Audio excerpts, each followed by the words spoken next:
garçom, aqui nessa mesa de bar.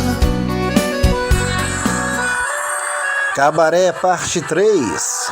Já cansou de escutar centenas de casos de amor. Cabaré. E as outras canções que fizeram parte desse trabalho foram Garçom, de Reginaldo Rossi, Avião das Noves, canção de Praense Ado, do Trio Parada Dura, De Igual para Igual, canção de Mato Grosso e Roberta Miranda, nas vozes de Mato Grosso e Matias, fez grande sucesso.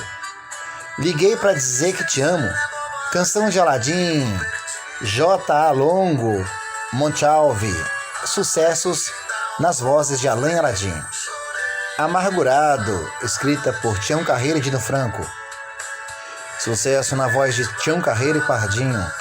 Na Hora do Adeus, de Carlos Cola e Chico Roque, sucesso de Mato Grosso e Matias.